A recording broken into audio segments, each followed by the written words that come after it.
السلام علیکم ورحمۃ اللہ وبرکاتہ۔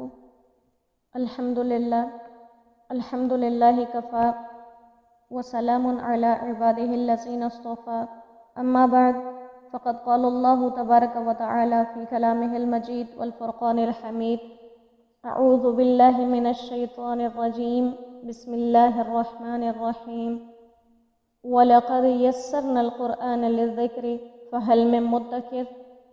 وقال النبي صلى الله عليه وسلم خيركم من تعلم القرآن وعلمه، أو كما قال عليه الصلاة والسلام۔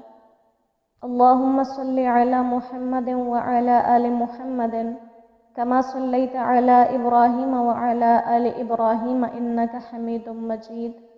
اللهم بارك على محمد وعلى آل محمد كما باركت على إبراهيم وعلى آل إبراهيم إنك حميد مجيد۔ رب اشرح لي صدري ويسر لي أمري واحلل عقدة من لساني يفقه قولي۔ ربي يسر ولا تعسر وتمم بالخير وبك نستعين وبك نستغيث۔ ربي زدني علما ربي زدني علما ربی زدنی علما۔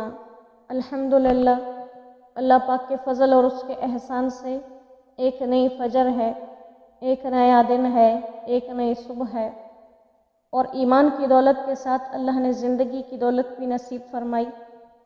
حدیث مبارکہ کے مفہوم کے مطابق مومن کی زندگی جتنی بڑھتی جاتی ہے وہ اس کے لیے فائدے اور خیر کی بات ہے، کیونکہ جیسے اس کی عمر بڑھتی جائے گی اس کی نیکیاں بڑھتی جائیں گی، اور اگر ایمان کی حالت میں اسے بڑھاپا نصیب ہو جائے تو حدیث مبارکہ کا مفہوم ہے، اللہ سبحانہ و تعالی فرماتے ہیں کہ مجھے اپنے بندے کے سفید بالوں سے حیا آتی ہے کہ میں اس سے سوال جواب کروں۔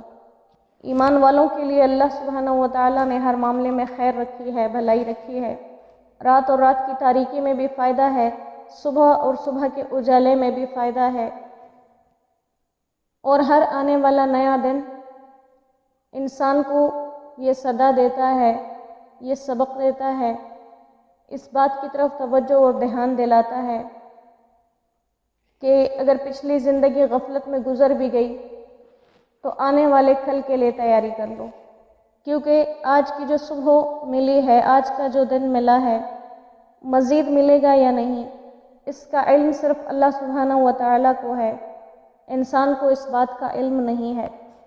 زندگی کتنی گزر گئی ہے اور کتنی باقی ہے، کم گزر گئی، زیادہ باقی ہے، زیادہ گزر گئی، کم باقی ہے۔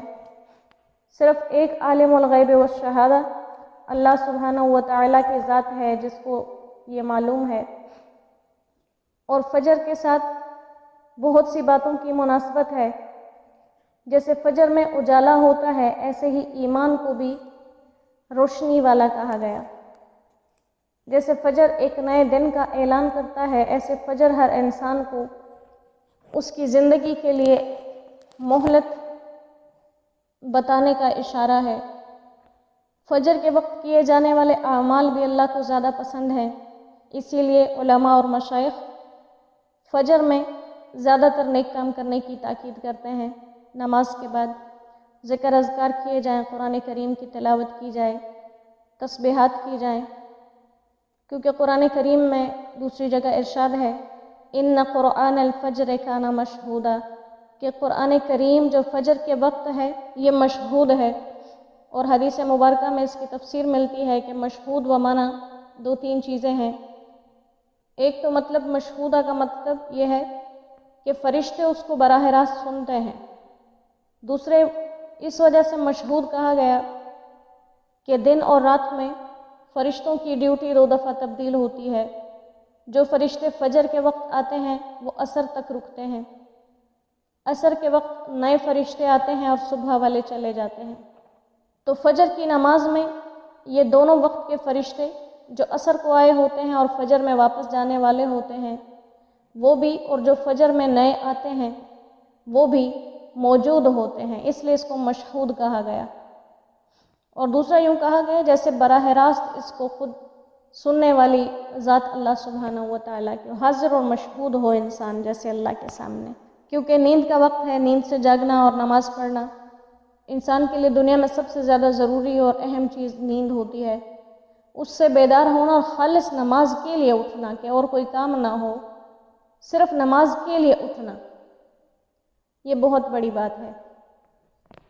اکثر لوگوں کے کام کچھ ایسے ہوتے ہیں، کچھ ڈیوٹیاں ایسی ہوتی ہیں کہ وہ فجر سے بھی پہلے تہجد کے وقت سے جاگ جاتے ہیں، لیکن اللہ نے توفیق نہیں دی ہوتی ان کو، تو نہ تہجد نصیب ہوتی ہے نہ فجر نصیب ہوتی ہے، دنیا کے کام کے لیے جاگتے ہیں۔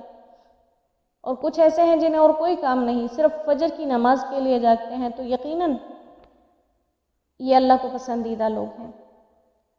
اور فجر کتنی اہم ہے، اس کی اہمیت کا اندازہ اس بات سے ہے کہ اللہ نے قسم کھائی ہے قرآن پاک میں فجر کی، اور فجر کے وقت ہی قرآن کریم کی تلاوت کو مشہود بھی کہا گیا، یعنی فجر اور قرآن میں مناسبت ہے۔ جیسے فجر سے دن کا آغاز ہوتا ہے، اجالا پھیل جاتا ہے، ایسے ہی قرآن کریم سے انسان کی زندگی میں اجالا پھیل جاتا ہے۔ بہت سے لوگ اپنے حالات سے، اپنے معاملات سے مایوس ہو جاتے ہیں، اللہ کی ذات سے مایوس ہو جاتے ہیں، اگر وہ سمجھ کر قرآن کریم کو پڑھتے ہیں، یہ مایوسیاں امید میں بدل جاتی ہیں اور پریشانیاں آسانیوں میں تبدیل ہو جاتی ہیں۔ لہٰذا قرآن کریم کے ساتھ دوستی لگا لیں اور قرآن کریم کو اپنا پکا ساتھی بنا لیں۔ جب ہم کسی حال میں قرآن کریم کو نہیں بھولیں گے، کل جب ہم پر حالات آئیں گے تو قرآن ہمیں نہیں بھولے گا۔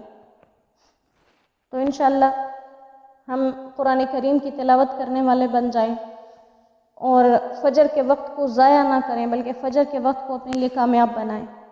بعض لوگوں کی عادت ہوتی ہے ساری رات جاگنا اور فجر کے بعد سو جانا، فجر کے وقت میں سو جانا۔